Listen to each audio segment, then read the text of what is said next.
What's up, everybody? Today I want to answer a great question. High bar squats, low bar squats. Is one better than the other? First, let's identify a high bar squat and a low bar squat. Whether or not a squat is high bar or low bar is determined by the placement of the bar on your back. A good high bar position places the bar right on top of the traps. A good low bar position places the bar lower, usually resting on the rear delts. This may seem like only a minor detail, but it can drastically affect the entire squat position. You see, with any squat, high bar, low bar, front squat, narrow stance, wide stance, you must ensure that you are keeping the barbell over the center of your foot throughout the entire movement. This ensures you stay balanced. So, with that said, if you place the barbell in the high bar position, this automatically puts the barbell over the center of your foot. This forces you to squat with a very vertical position, knees forward, butt straight down. Now, if you place the barbell in the low bar position, this puts the barbell behind the center of your foot. In order to stay balanced, you have to sit your butt back and lean your shoulders and chest slightly forward. Now that you understand the difference between a high bar squat and a low bar squat, let's talk about some advantages and some challenges that come with each style. The high bar squat will build your quads like no other barbell movement. The extreme degree of knee flexion puts a lot of stress on the quads and forces them to grow bigger and stronger. Another great thing about the high bar squat is that it puts very little stress on the lower back, if performed correctly. Because your hips stay under the barbell, there is no torque on the lower back. Forcing your knees forward and your hips straight down causes the hamstrings to shorten. This means the high bar squat neglects the posterior chain. This is not necessarily a bad thing. More on this later.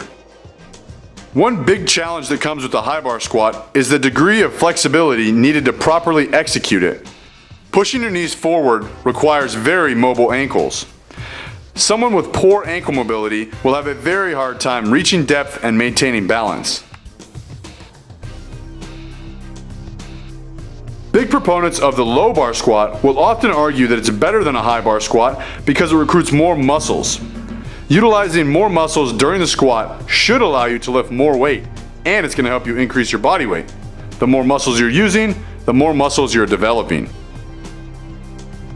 Unlike the high bar squat, the low bar squat will put a tremendous amount of stress on the posterior chain. When performing a low bar squat, you initiate the movement by sitting the hips back. As you sit your hips back, you are lengthening the hamstring. This is also referred to as loading the hamstrings. This is why the low bar squat is great for someone wanting to build stronger hamstrings. Also, the further back behind the barbell your hips are, the more torque on your lower back.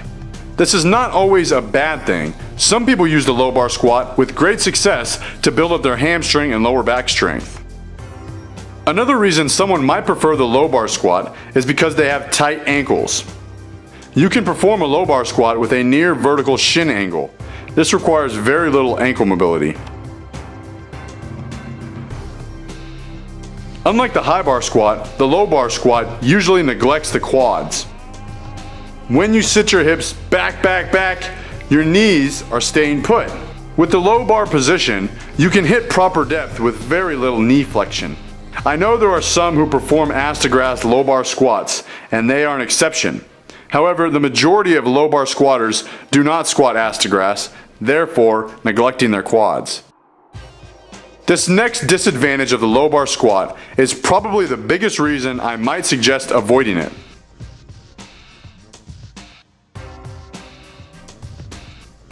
For most low bar squatters, their squat position is identical to their deadlift position.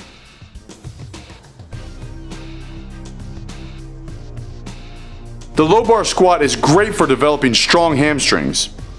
So is the deadlift. The low bar squat is great for developing a strong lower back. So is the deadlift. The low bar squat is great for developing and strengthening the entire posterior chain. So is the deadlift. If you regularly low bar squat and deadlift, you are repeating the same pattern over and over again. So, now that we're in the middle of this high bar, low bar tornado, let's start getting to the point. High bar squat, low bar squat. Which one should I do? That's going to depend on your goals and or your sport. For example, if you want to get better at the Olympic lifts, the snatch and the clean and jerk, you have absolutely no reason to include low bar squats into your routine. You need to practice deep, high bar squats with a very vertical torso because this is the position you will be catching the bar in. The term low bar squats should sound like a foreign language to an Olympic weightlifter or anyone who includes Olympic lifts in their routine. If you are a competitive powerlifter, you might find that because the low bar squat and the deadlift are such similar patterns, they actually strengthen each other. And you might also find that the low bar squat allows you to lift more weight. In this case, I would suggest including low bar squats in your routine. In powerlifting, the goal is to squat as much weight as possible, so you want to do whatever you can to put yourself at an advantage. In Olympic weightlifting, CrossFit, football, basketball, baseball, it doesn't matter how much you can squat once. What matters is how well you perform your sport. For most people, and especially for athletes, the purpose of lifting weights is to get better at something other than just lifting weights. If you are an athlete, or someone who just lifts for health and fitness purposes, or even someone who just lifts for enjoyment, you need to approach training from a big picture. You see, humans have 6 basic movement patterns: push, pull, squat, bend, twist, lunge, and gait, walking, jogging, or sprinting. In order to create a balanced program, we need to ensure we are covering those ranges of motion, more specifically, squat and bend. The deadlift is a bend pattern, hinging from the hips and engaging the posterior chain. The low bar squat could also be considered a bend pattern, hinging from the hips and engaging the posterior chain.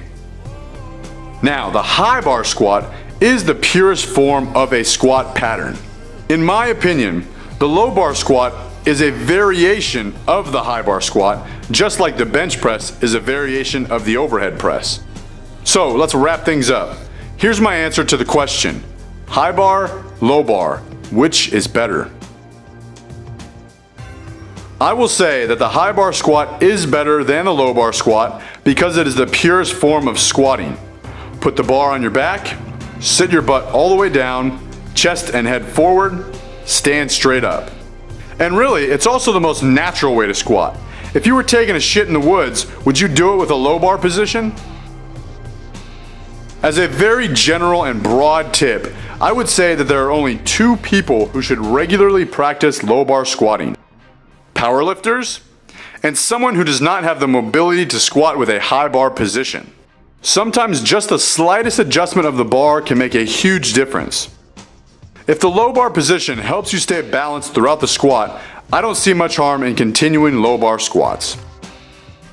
If you don't have the mobility to squat with a high bar position right now, I would suggest doing your main sets with a low bar position and then training your quads and working on your mobility by doing lighter, high bar, and front squats with high volume for assistance.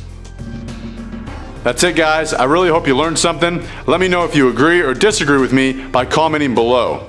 And always remember, tread untamed.